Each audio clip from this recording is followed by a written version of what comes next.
Today on the Big 3 and 30 NFL, Aaron Rodgers officially signs with the Steelers. He has now agreed to terms to sign with the Pittsburgh Steelers. Patrick Mahomes continues to make progress with his ACL. Patrick gave us a little bit of news here. And Michael Penix is back on the field practicing with the Falcons. Michael Penix throwing the football in practice. This is the Big 3 and 30 NFL, the three biggest stories in the NFL from our local experts at the Locked On Podcast Network. We bring you the real story, why it matters, what's next, who wins the big game, and more, all in 30 minutes. The Big 3 and 30 NFL starts now. Thank you for making the Big 3 and 30 your first listen of the day. Part of the Locked On Podcast Network, your team every day. Today's episode is brought to you by FanDuel. Download the FanDuel app now by visiting FanDuel.com and win $300 in bonus bets if your first $5 bet wins. Aaron Rodgers is back with the Steelers on a one-year deal, ending Pittsburgh's offseason wait at quarterback. Christopher Carter goes over the move that finally officially happened. We got to talk about Aaron Rodgers, him being there. Is he going to mentor Drew Aller and Will Howard? And we got to talk about it because that was the big news that happened this weekend officially. Well, I guess it's not official yet, but we did get the substantiated reports that he has now agreed to terms to sign with the Pittsburgh Steelers. The actual signing of the document hasn't happened yet, but we are going to talk about how that is going to play out for things and why I do think it's good that it happened. We also just want to remind you that this is exactly what we said was always going to happen, and that all the people that were playing sensationalist nonsense to try to get clicks out of you, this might not happen. No, it always was going to. We said this months ago, just like we said this last year. Wasn't a secret, wasn't crazy. We're telling you, but I do think that despite this being an inevitable thing that was going to happen, I still think it's important that it's happening now. And the one thing I was wondering is, would he wait again till minicamp, or would the line drawn in the sand by Art Rooney for May 18th be something that he adhered to? And he did, because now it's supposedly he's here and he's ready to agree to a deal, and he's going to help the Steelers in this earlier part of the offseason. And I think that's good for the Steelers. I also think it was funny because someone said, "Hey, Chris, well, this news, at least you didn't have to re-record an episode because this happened on a Saturday," and it did. And they're right. I didn't have to re-record an episode. I just had to step out of a wedding that I was at, and I was here making a live video outside that wedding with the corsage still on my suit jacket. So thanks again, Omar Khan and Aaron Rodgers, for picking convenient times for me to do things. But again, getting into what's happening here, I think that one thing that could be overlooked in this whole process is I do think Aaron Rodgers being in sooner can help a lot of the two young quarterbacks that they're trying to develop in Will Howard and Drew Aller a little bit in how they can prepare and move things forward, particularly in how they study Aaron Rodgers. Now, let me make this clear, because I think some people, when they hear Aaron Rodgers mentoring Drew Aller and Will Howard, they think that Aaron Rodgers is going to show up at every one of the practices and said, "All right, you two, get out here and show me what you got." And he's going to make them do certain things. And I think there's going to be times where he does monitor them and just give his opinion.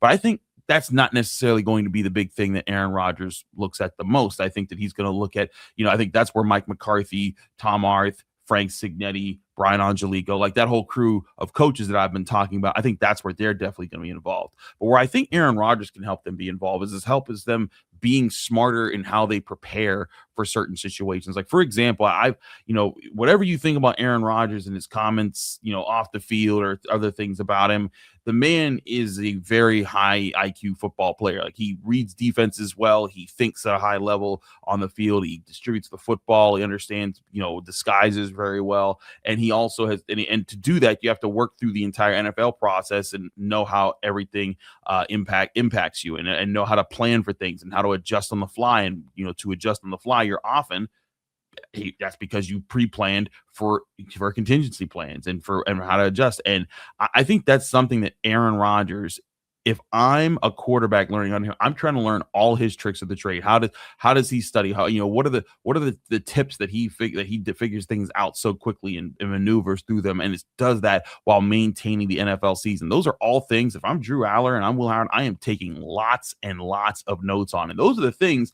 that can help you develop. And I don't think it's simply boiling down to what we talked about last week, where it's, they're working on their footwork, or they're working on the throwing motion, or they're working on this thing. And those are definitely part of it. I don't think Aaron Rodgers is going to be wasting his time doing any of that stuff trying to help them along. But I do think, for some of the challenges that come with being an NFL player, there's the week-to-week pace of things. Things are generally faster. It helps to kind of know people and to have people in your corner who know the grind of the uptick and change in pace that the NFL game puts pressure on young players when they're coming from college. And Will Howard may be a year out of college because he was on the team last year, but he really didn't get a chance to play. So he didn't get the chance to kind of experience that. Drew Aller coming from Penn State this year, I think that's something that he's going to need adjusting to, is the fast-pacedness of the game and how much more athletic everyone is, how much more complex the defenses are. And this is where he can get a leg up and say, okay, let me spend a year studying how Aaron Rodgers handles this week to week. And let me incorporate that into my weekly prep plans that I develop for myself during seasons. I think those are things that could really help the Steelers figure out more about these young quarterbacks sooner rather than later. And make the mistake, I don't think that either one of these guys start in Will Howard or Drew Aller start in place of Aaron Rodgers at any point this season, unless the season is completely lost or Aaron Rodgers is injured. I don't think they're forcing them in there, and I think it's a good thing. We talked about this last week a bit too. I think some people out there think, oh, well, you got to see what they got. You got to put them out there so you know what you have.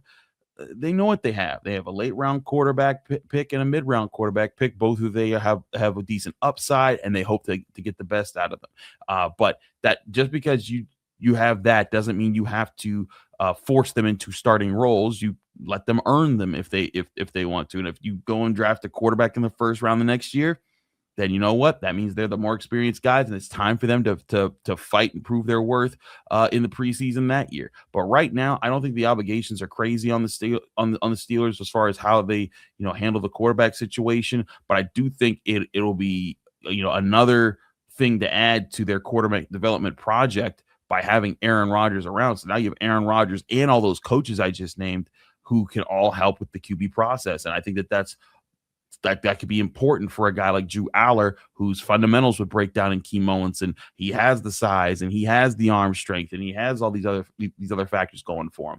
But if he doesn't get used to the pace of the NFL, if there's things that he can't adjust to the timing and the pace and the demand of the job at the NFL level, he won't make it. And that's something that gets rid of a lot of players when they get to the NFL is just that change up in pace that you have to pay so much attention to. So I do think that's going to be something that the Steelers benefit from Aaron Rodgers saying, hey, you know what? This is what I have. And more of it might even be less about what Aaron Rodgers does when he walks up to those guys. It might be more of just him being a consistent presence in the locker room that those guys can lean on to ask those questions. And I think it'll be good if they ask those questions, even if they become annoying at some point, because you want to get clarity. And while you're there and you have this high IQ quarterback who's definitely bound for the Hall of Fame in his first ballot, you learn from those people. You don't hide away from them. And I think that's something that the Steelers can definitely benefit from this time around when it comes to Drew Aller, Will Howard, and the quarterback room moving forward. Because I remember too, this is probably going to be Aaron Rodgers' last hurrah, most likely, I think. And with it being his last hurrah and his last ride, this might be a great time to pick up some traditions and pick up some practices that were really beneficial to his career and apply them to yourselves. And then, when push comes to shove and, people are figuring things out, then you're saying, hey, you know what? I picked up these skills from him because those are things that this is a learning opportunity where you can dish out and dole out important information for yourself and figure out how you can apply what you learned from Aaron Rodgers there. So I think that's a major opportunity for these young quarterbacks. And again, it doesn't stop you from drafting another young quarterback next year in the first round. In fact, it might even create a better culture for that quarterback to arrive. If Aaron Rodgers isn't there, they still have the same coaching staff. So they have all those coaching staff. And now they have two young quarterbacks that they've drafted at different stages of the draft who can bring that as well. So I think all of this adds up for positive things for the entire quarterback room, not just Aaron Rodgers. Also, the deal with, I think it was like $20 million with 25 in full incentives, right along the lines of what we were saying is like, probably a ramp up, but not anything crazy like $30 million or anything like that. But I think all of this, was a good sign for the Steelers that what they were talking about actually happened. They look smarter. They look right on for doing that, and that's a positive thing for their image. Workplace chaos, deadlines stacking up, inbox overflowing, and the one position you have to fill still sitting open. When the pressure's on and you need the right hire, this is a job for sponsored jobs. Indeed, sponsored jobs help you reach the people who actually fit what you're looking for. Skills, experience, location. So you're not just hoping the right candidate stumbles across your post. And here's a stat that says it all. In the minute I've been talking to you, companies like yours made 27 hires on Indeed. That's according to Indeed data worldwide. So if you're hiring, spend less time searching and more time interviewing candidates who check all the boxes with Indeed sponsored jobs. Spend less time searching and more time actually interviewing candidates who check all of your boxes. Less stress, less time, more results. When you need the right person to cut through the chaos, this is a job for Indeed sponsored jobs. And listeners of this show will get a $75 sponsored job credit to help get your job the premium status it deserves. It's over at Indeed.com/podcast. Just go to Indeed.com/podcast right now and support your show by saying you heard about Indeed right here. Indeed.com/podcast. Terms and conditions apply. Need to hire? This is a job for Indeed sponsored jobs. Welcome back to the Big 3 and 30 NFL. Patrick Mahomes is showing progress in his ACL and LCL rehab, but week 1 is still the big question. Ryan Tracy and Chris Clark with Locked On Chiefs talk it through. Patrick, give us a little bit of news here. I am not one that feels that golf is the most athletic game or that you need the most athleticism to perform. But it is something, it is a couple of aspects that I think just getting out there and doing it. And, as we speak, we're seeing more and more pictures of Patrick out playing the game. It is his foundation's charity, I believe, for this golf tournament. I think a lot's been made of a golf swing. I'll tell you what I think in a bit, but how did you take it? He is 5 months removed from tearing his ACL, and he's out there doing something. And granted, you can say it's not hugely, athletic, and I don't necessarily disagree with you, but the fact that he's out there doing it is kind of surprising to me. But obviously, I'm sure he's had conversations with his trainers. He's had conversations with the Chiefs. He's had conversations with Bobby Stroop. And, my main thing on that would have been a question of, can you go out there and actually do golf? Can you go out there and change what you normally do with golf? Because while it doesn't seem like there's a lot of strain, I understand that, and I would agree with that for the most part. If they're saying you cannot do golf like you normally do, you can't put everything into it. Can you get your body to not do it? Would be my question on that. But I mean, he's out there playing. It seems like they don't seem to have an issue with it, and it is what it is at this point. It's impressive that he's able to get to the point where he is. I'll say that. Yeah. Now, maybe I'm wrong, and maybe Julie's like literally right off camera, just like waiting to catch him if something happens. But I doubt that. I've taken a lesson, folks. I'm not a golfer. Some of my best friends are, and so I am going to start to learn that game. But everything that I got taught between them, driving the cart for them, which I do really well with beverage in hand, and the one lesson that I've taken is it's about controlling the shifting of your weight, right? It's not about hossing it. In fact, that's counterproductive for most people that I've learned. It's not about power delivery. It's about power efficiency. And I think that's really an acronym or a glimpse of what he's going to have to do on the football field as well, because it's about adapting what he's doing in that golf swing, right? And I do think people have taken a lot from the end of that swing about how his leg looks rigid and all that. And yeah, it does. That's the injured leg. It's not like it's a 80-yard pass where he's really putting his whole body into it and all of his force is landing on that forward leg. it's a shift towards it. It does rotate a little bit, and that's perfectly fine from what I understand, at least the lesson that I got. I think people are reading a little bit too much into it. I don't think it's necessarily anything that says he's on track for X, Y, or Z, though. I don't think it's a 1-to-1. But what wait a second. He's not going to be ready week 1 just because he can go out there and golf? Well, according to people, some feel that he's absolutely ready to be the all-pro that he's been right now, and some people are like, it doesn't mean anything. I lean towards the latter, but I will say this. It tells me that through this process of training that he's been able to adapt his body and how his body works in order to accomplish that golf swing. And that is sometimes a rewiring of your muscle memory and how you approach the action. And I think that is also something that is going to come into play on the football field and how he delivers the football. And so I'm very interested to see, okay, you've made that change there in what should be a part-time acquisition of skills here, right? It is not your primary training. We know you're doing all the training for your knee rehab in football. But it also tells me that, okay, he's going to be able to adjust certain things. So hopefully that means that he can keep a wider base, that he can make sure that his drops are a little bit cleaner and that his footwork's a little bit cleaner and that he doesn't have to move around the pocket. That requires a number of things that we're going to talk about here in the next couple of minutes here, as we hope you guys are some of our everydayers, because we are your team every day, including Mahomes right now. And it's going to take a little bit to get through that. But my question to you is, adapting, are you concerned, like some people I've talked to are, that adapting how he throws the ball or how he sets up to throw the ball is going to change his proficiency? Because I'm not. I look at it as an evolution of improvement and more efficiency that produces stats and produces production. I'm torn. And it's not that I don't think he's going to be. The reality is he can't be the same player he was last year. Like you cannot figure that he's going to be able to go out there and run around on the football field. And what did he? And I know I'm being a little overzealous here with this, but what did he run in the Tampa Bay Super Bowl? It was some crazy amount of yards that he ran, or just because of. He can't do that type of thing. And you can't expect that he should be doing that type of thing.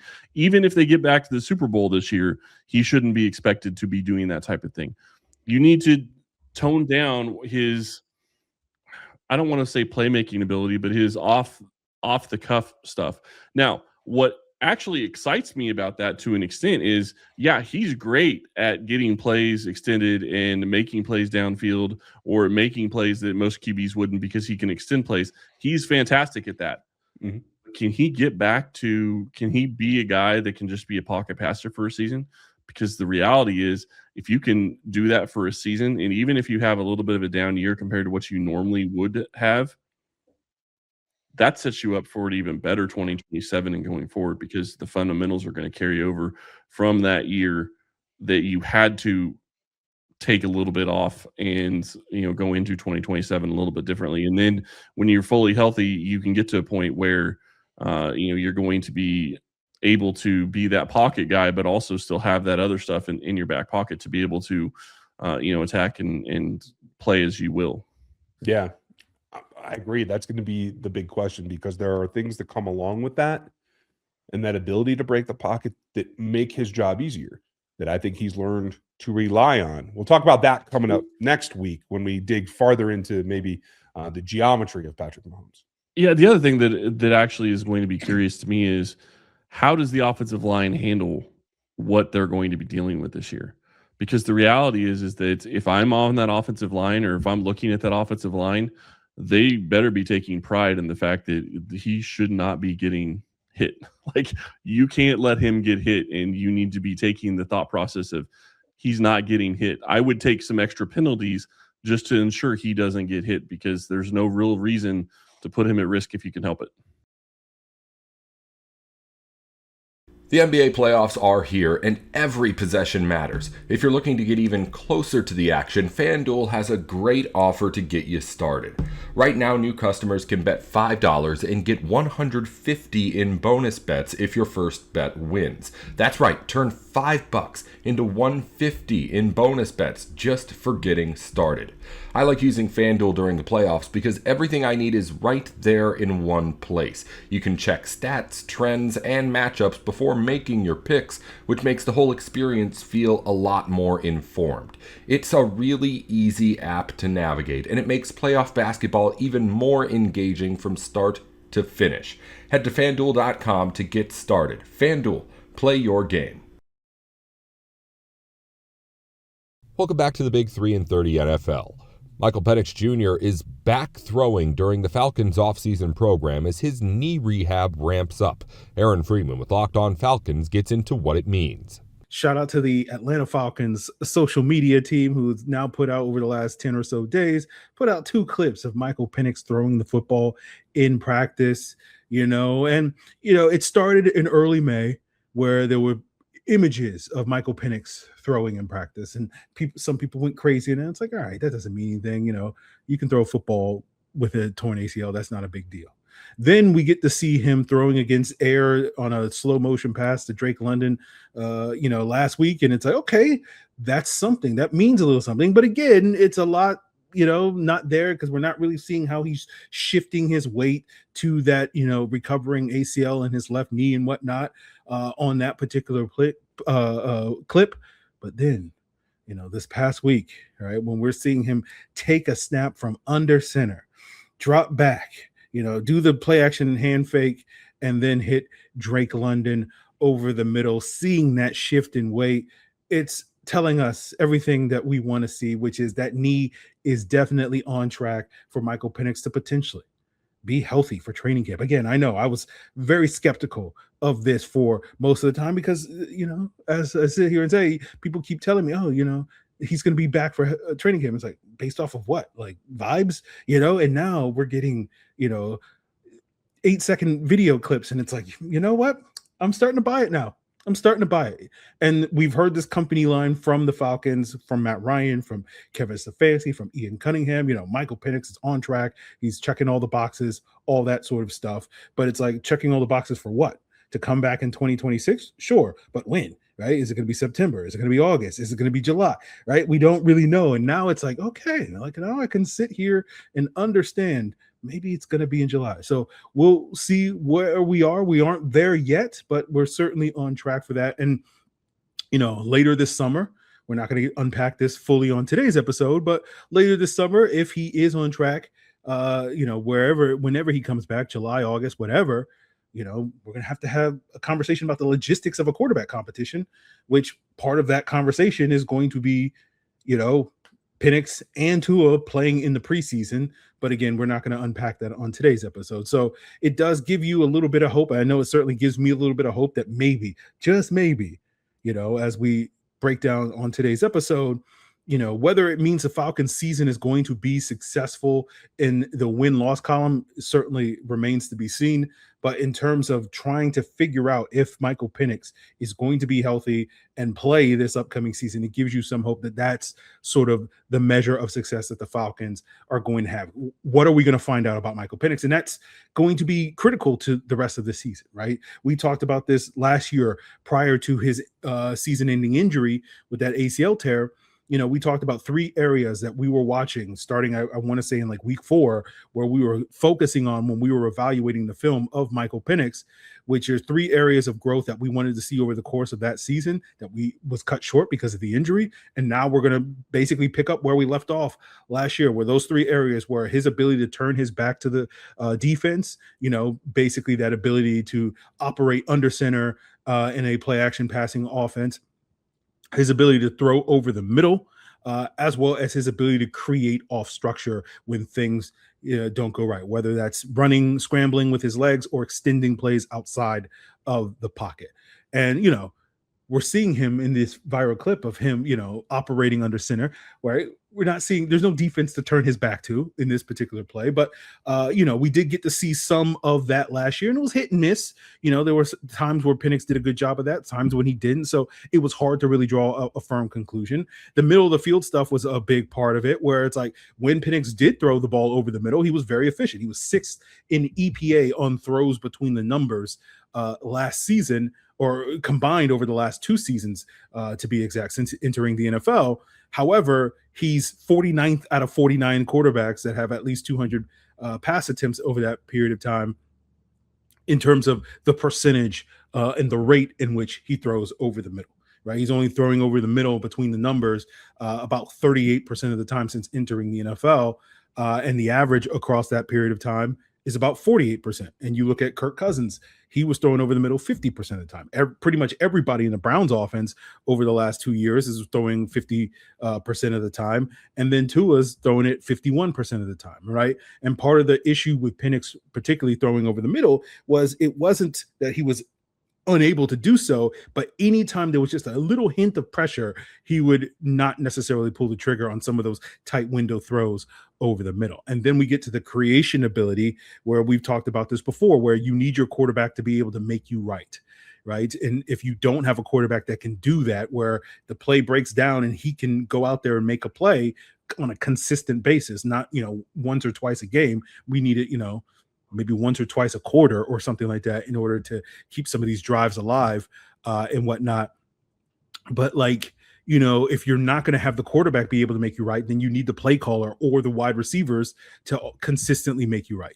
Right. And Tua is a great example of how that looks, right? When you have that dynamic, right? Where, he played in an offense in Miami that was effectively able to consistently scheme open that first read. We see this with Kyle Shanahan and his success in the league, that he is one of the best play callers in the NFL when it comes to scheming open that first read. We shall see where Tommy Rees fits in the paradigm of NFL play callers, whether he's on the Shanahan level, whether he's on the Mike McDaniel level or whatever. But again, that's going to be a steep hill to climb for someone like Tommy Rees. And then when you had this play caller in Miami and Mike McDaniel, and then you also couple that with 2 dynamic wide receivers in Tyreek Hill and Jalen Waddle, especially Tyreek Hill, when Tua was at his best in the 22 and 23 seasons, where Hill was arguably the best wide receiver, or at least the most fearsome wide receiver in the NFL during those 2 periods of times, it works.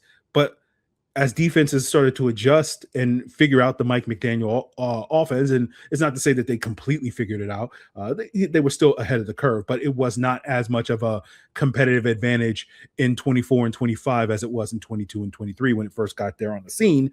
And then Tyreek Hill was no longer the best wide receiver or one of the best wide receivers in the NFL in 24, and then obviously getting injured in 2025. You started to see a dip in play for Tua Tagovailoa. And so that offense became very, very ordinary. And so that's why we need to see as much as humanly possible of Michael Penix this season, so we can evaluate his growth in these sort of 3 key areas. And again, seeing him take that practice snap, even though it's just 1 practice rep, it doesn't mean anything. We still have a long way to go to get to training camp, get to the regular season, and then get through the regular season in order for Penix to be evaluated properly this entire season. But it's a great step as we sit here today. So we're feeling great, right? That's all for today's Big 3 in 30 NFL. If you follow basketball or college sports, the Big 3 in 30 has shows for the biggest news in the NBA and on campus going up every week, just like this one. Just search the Big 3 in 30 NBA or the Big 3 in 30 College, wherever you're listening or watching now. Thanks again for tuning in to the Big 3 in 30 NFL.